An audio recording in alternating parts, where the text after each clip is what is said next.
Hey everybody, welcome to Coffee Chat with Camille. I am your hostess, Camille. And our topic today is going to be brief, but about politics. This is politics weekend, and so I wanted to bring you guys a little bit of news. And I was observing today AOC. Um, I just want to dive into her recent comments about or regarding President Joe Biden and how AOC has been vocal about her belief that President Biden should step down.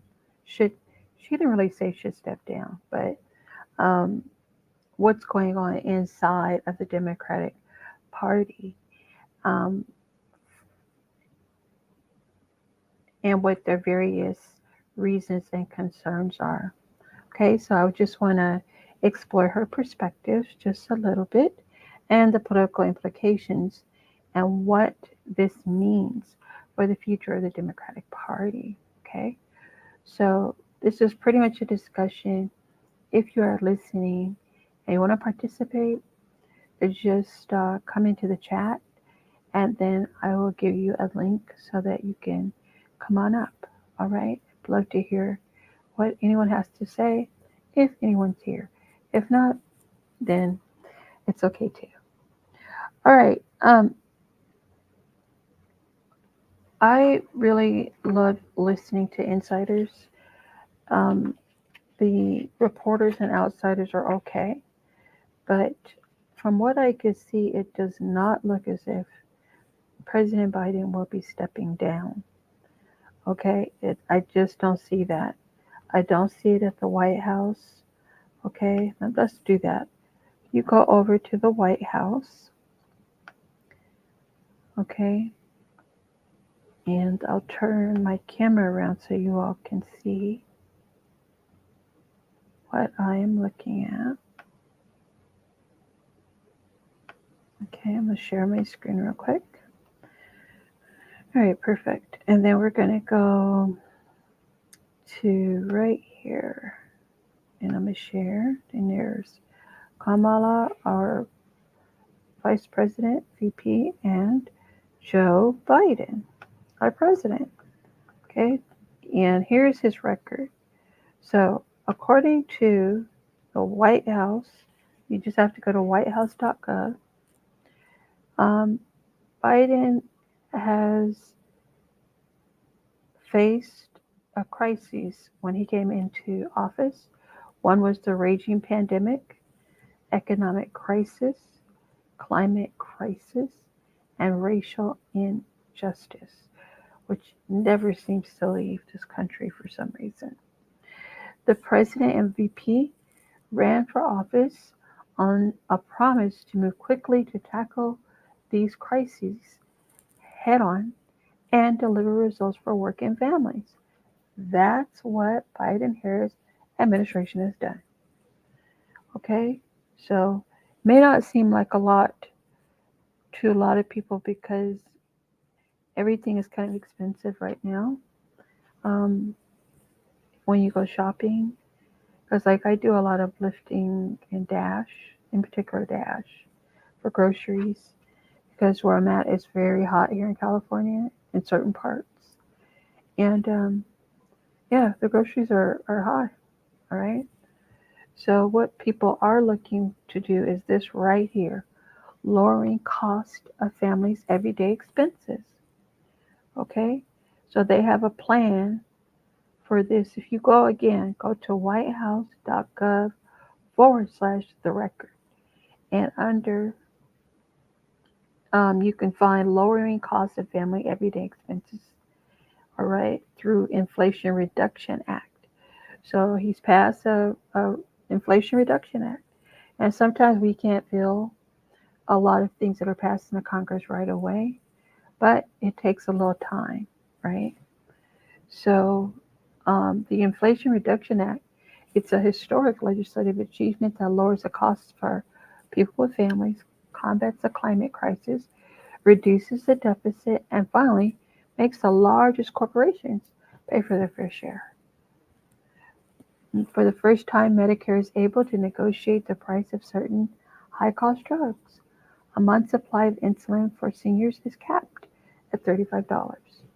Medicare beneficiaries pay zero out-of-pocket for recommended adult vaccines, and seniors' out-of-pocket expenses at the pharmacy will be capped at $2,000 a year. Okay, so this is something. Oh, moving on.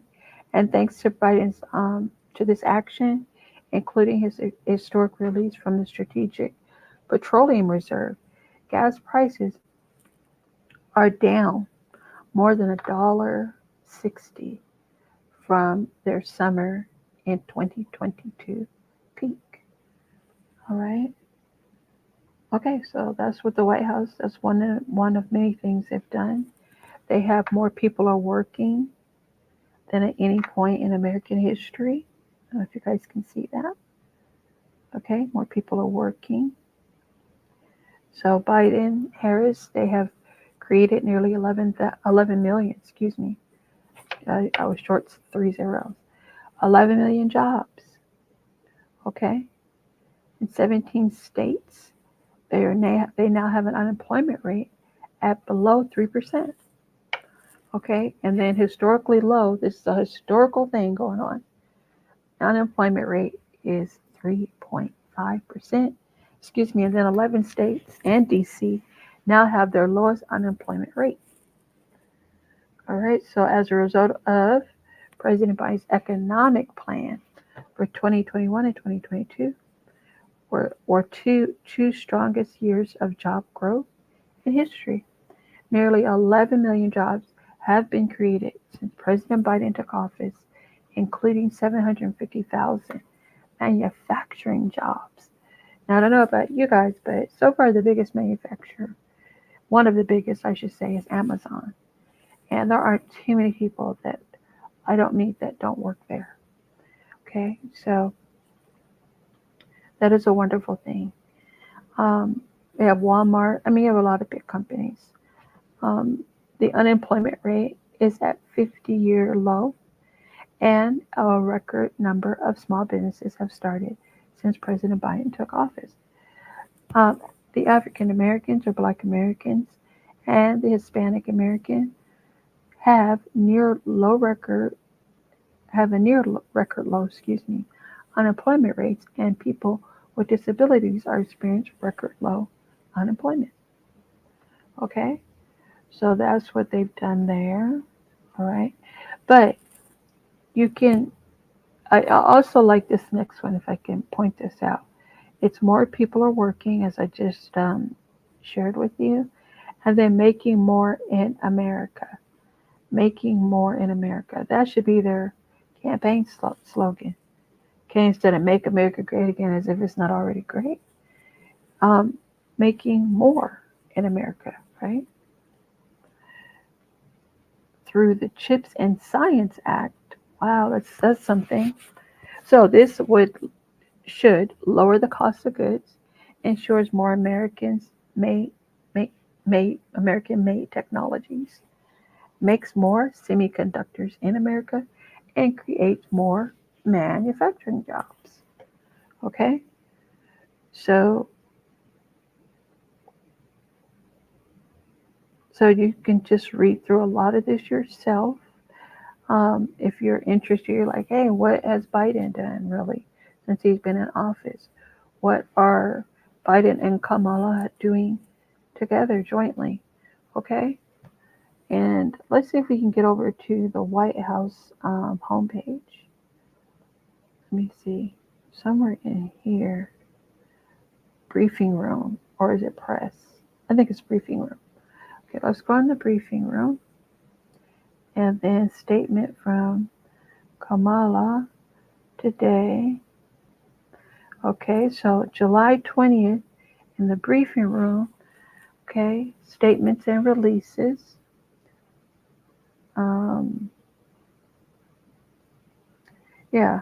Readout of President Biden's call with European Commission President Ursula von der Leyen.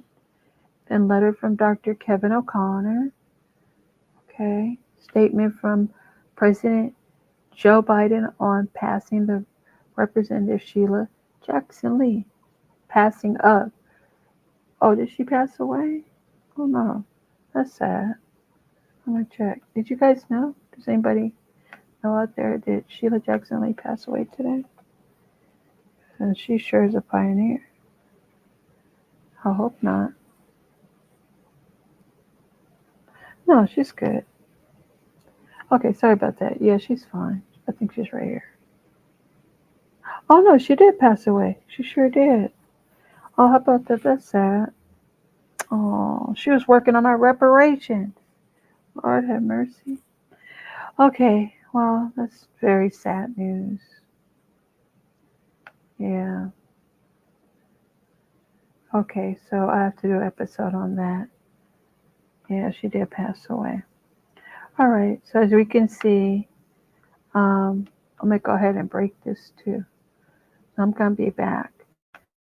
But I want you all to know that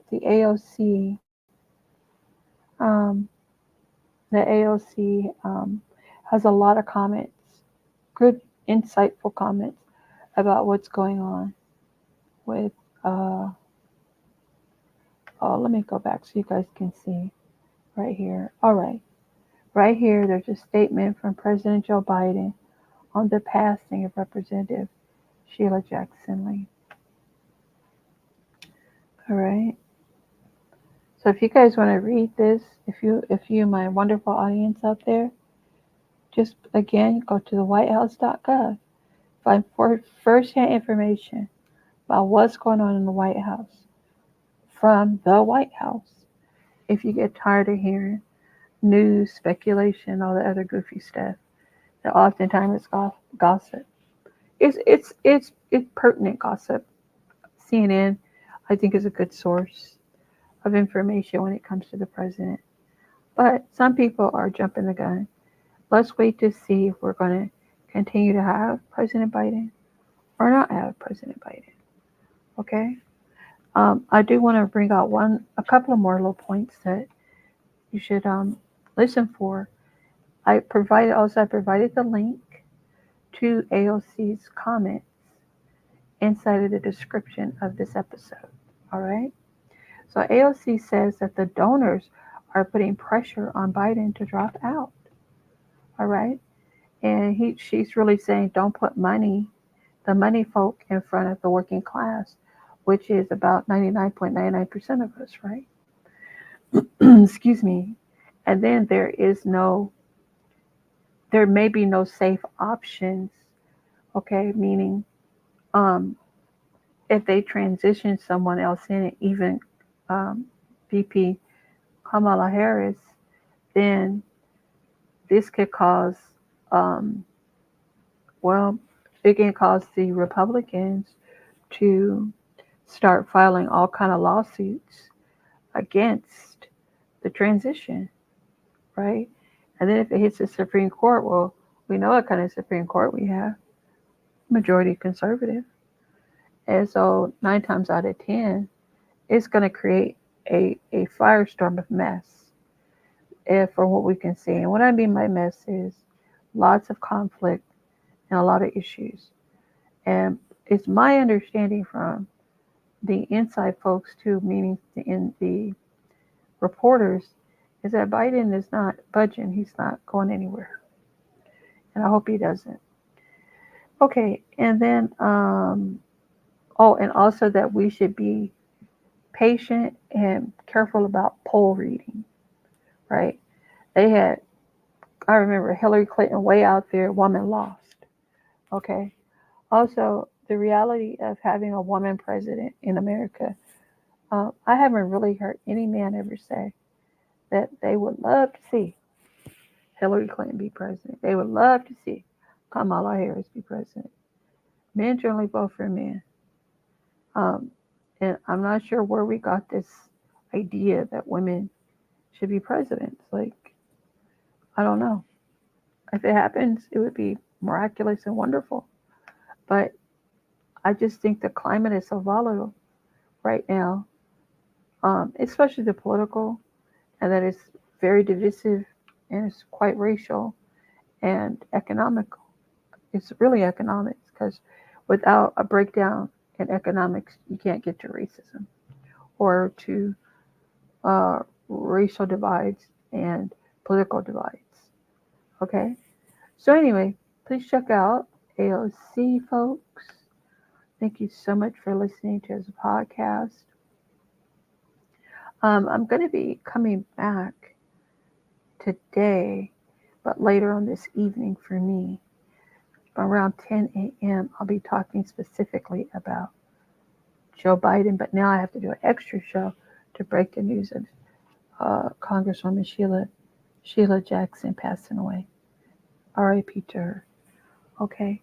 And thank you guys so much for listening. Please, please, please like and subscribe. I'm trying to get my numbers up. And I'll explain to you about what happened with me in YouTube. It's really a funny story. Okay, that's why I've been gone. So talk to you soon. Thank you guys for listening. And have a great weekend. Bye.